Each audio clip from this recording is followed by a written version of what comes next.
Hi friends, welcome to our channel. ముందుగా అయితే అందరికి నమస్కారం అండి. ఆంధ్రప్రదేశ్ రాష్ట్ర వ్యాప్తంగా ఉన్నటువంటి రైతులకు ఏపీ ప్రభుత్వం అయితే ఒక అదిరిపే శుభవార్తను అయితే అందించడం జరిగిందండి. శుభవార్త ఏంటి అనే విషయానికి గనక వచ్చినట్లయితే 22A నిషేధిత భూములకు ప్రభుత్వం అయితే విముక్తి కల్పించబోతున్నట్లయితే సమాచారం అండి.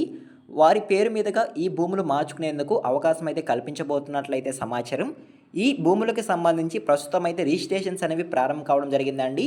రిజిస్ట్రేషన్స్ ఏ విధంగా చేసుకోవాలి, ఎటువంటి డాక్యుమెంట్స్ అవసరం అవుతాయి, ఎటువంటి వారికి ఈ భూములు అనేవి విముక్తి కల్పించబోతున్నారు అనేటువంటి పూర్తి సమాచారం అయితే తెలియజేస్తాను.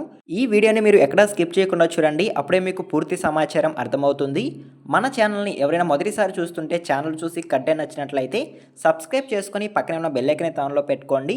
సో ఇక లేట్ చేయకుండా డైరెక్ట్గా వీడియోలోకి అయితే వెళ్ళిపోదామండి. వీడియోలో భాగంగా ముందుగా చూసుకున్నట్లయితే ఆంధ్రప్రదేశ్ రాష్ట్ర వ్యాప్తంగా ఉన్నటువంటి రైతులకు ఈ నిషేధిత భూములకు సంబంధించి రిజిస్ట్రేషన్స్ అంటే ఆ భూములను వాళ్ళ పేరు మీద మార్చుకోవడానికి సంబంధించి రిజిస్ట్రేషన్స్ అనేవి జూలై 31వ తేదీ వరకు అయితే పొడిగించినట్లయితే సమాచారం అండి. ఈ లోపల కనుక మీరు రిజిస్ట్రేషన్ పూర్తి చేసుకున్నట్లయితే, అప్రూవల్ కనుక వచ్చినట్లయితే ఆ భూములు మీ పేరు మీద మార్చుకోవచ్చని ప్రభుత్వం అయితే వెల్లడించడం జరిగిందండి. అసలు 22A నిషేధిత భూములు అంటే ఏమిటి అనేటువంటి సమాచారం అయితే తెలియజేస్తాను. రిజిస్ట్రేషన్ చట్టం 1908లోని సెక్షన్ 22A ప్రకారం కొన్ని రకాల భూములను అమ్మడం, కొనడం లేదా రిజిస్ట్రేషన్ చేయడం ప్రభుత్వం నిషేధించింది. ఇలాంటి భూములను నిషేధిత భూములు జాబితాలోకి చేర్చడం జరిగిందండి. సో ఓకేనా. సో వీటికి ఇప్పుడు విముక్తి కల్పించబోతున్నట్లయితే సమాచారం అండి.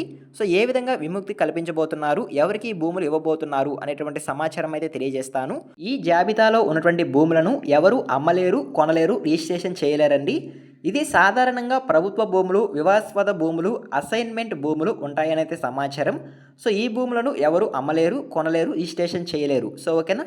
భారీగా 22A నుంచి భూములు తొలగించడం జరిగింది. సుమారు 1,37,000 ఎకరాలు సర్వీస్ ఇనాం భూములు 22A నుంచి తొలగించాలని నిర్ణయం అయితే తీసుకున్నట్లయితే సమాచారం అండి. ఇంకా 1,00,000 ఎకరాలు కూడా త్వరలో తొలగించుతున్నట్లు ప్రభుత్వం అయితే వెల్లడించడం జరిగింది. వీళ్ళందరికీ విముక్తి కల్పించబోతున్నట్లయితే సమాచారం అండి. సో ఓకేనా. మొదటిగా అయితే 1,37,000 ఎకరాలు అయితే రిలీజ్ చేయబోతున్నట్లయితే సమాచారం. ఆ తర్వాత 1,00,000 ఎకరాలు కూడా తొలగించబోతున్నట్లయితే సమాచారం అండి, విముక్తి కల్పించబోతున్నట్లయితే సమాచారం. సో ఓకేనా. ఇది రైతులకు పెద్ద రిలీఫ్ అనేది చెప్పుకోవచ్చు అండి. అదేవిధంగా నెక్స్ట్ చూసుకున్నట్లయితే 2.5 ఎకరాల భూములకు క్లియర్ ఛాన్స్ ఇచ్చినట్లయితే సమాచారం అండి. ప్రభుత్వం 22A నుంచి తొలగించడానికి 5 కేటగిరీలు ఫిక్స్ చేసినట్లయితే సమాచారం. ఎవరి భూములు తొలగించబోతున్నారు, ఎవరికి విముక్తి కల్పించబోతున్నారు అనేటువంటి సమాచారం అయితే తెలియజేస్తాను. ముందుగా చూసుకున్నట్లయితే సైనికులకు ఇచ్చిన భూములు, స్వాతంత్ర సమరయోధుల భూములు, అదేవిధంగా రాజకీయ బాధితుల భూములు, 1954కి ముందు ఇచ్చిన భూములు, పొరపాటున 22Aలో చేరిన ప్రైవేట్ పట్టా భూములు. సో వీటికైతే విముక్తి కల్పించబోతున్నట్లయితే సమాచారం అండి. సో ముందుగా సైనికులకు ఇచ్చిన భూములు, స్వాతంత్ర సమరయోధుల భూములు, రాజకీయ బాధితుల భూములు, 1954కి ముందు ఇచ్చిన భూములు, పొరపాటున 22Aలో చేరిన ప్రైవేట్ పట్టా భూములు. సో వీటికైతే విముక్తి కల్పించబోతున్నట్లయితే సమాచారం అండి. తప్పుగా ఉన్న భూములు ఆటోమేటిక్గా గుర్తిస్తారు. అధికారులు 15 రోజుల్లో నిర్ణయం తీసుకుంటారనైతే సమాచారం. లేదంటే ఆటోమేటిక్గా 22A నుంచి తొలగింపు జరుగుతుందని ప్రభుత్వం అయితే మనకు ఇన్ఫర్మేషన్ అయితే ఇవ్వడం జరిగిందండి. సో ఓకేనా. 22A నిషేధిత భూముల నుంచి విముక్తి పొందాలంటే ఏ విధంగా ప్రక్రియ ఉంటుంది, సో ప్రాసెస్ ఏ విధంగా ఉంటుంది అనేటువంటి సమాచారం అయితే తెలియజేస్తాను. ముందుగా దరఖాస్తు అనేది చేసుకోవాల్సి ఉంటుందండి. యాజమాని మీ సేవ ద్వారా లేదా నిర్ణయిత సమూహాల్లో జిల్లా కలెక్టర్కు దరఖాస్తు చేసుకోవాల్సి ఉంటుంది. రెవెన్యూ అధికారులు అంటే తహసీల్దార్, ఆర్డీఓ భూమి రికార్డులను గత చరిత్రను పరిశీలిస్తారు. జిల్లా స్థాయి కమిటీ లేదా రాష్ట్ర స్థాయి కమిటీ ఈ దరఖాస్తును పరిశీలిస్తుంది. అది ప్రైవేట్ భూమి అని తేలితే జాబితా నుండి తొలగించాలని ప్రభుత్వం అయితే ఆదేశాలు జారీ చేయడం జరిగింది. ప్రభుత్వం అనుమతి ఇచ్చిన తర్వాత రిజిస్ట్రేషన్ శాఖ ఆ భూమిని నిషేధిత జాబితా నుండి తీసివేస్తుంది. అప్పటి నుండి ఆ భూమికి పూర్తి స్థాయిలో విముక్తి లభిస్తుంది అనేది సమాచారం అండి. సో ఓకేనా. అప్పుడు మీరు ఆ భూములను అమ్ముకోవచ్చు, కొనవచ్చు, రిజిస్ట్రేషన్ కూడా చేసుకోవచ్చు. సో ఓకేనా. మీరు ఈ విధంగా దరఖాస్తు కనుక చేసుకున్నట్లయితే అధికారులు పరిశీలించిన తర్వాత ఆ భూములని మీ అని కనుక తేలినట్లయితే మీకు విముక్తి కల్పించడం జరుగుతుంది.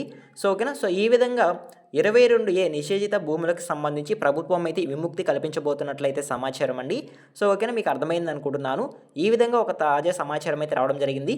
సో మీరు దరఖాస్తు చేసుకునేటప్పుడు కొన్ని రకమైన డాక్యుమెంట్స్ అనేవి కూడా అవసరం అవుతాయండి. ఆ డాక్యుమెంట్స్ కనుక ఒకసారి చూసుకున్నట్లయితే మొదటిగా ఆ భూములకు సంబంధించి అండంగల్, పహాని రిజిస్ట్రేషన్ పేపర్లు, డి ఫామ్ పట్ట, పాత రికార్డులు అవసరమవుతాయంటే సమాచారం అండి.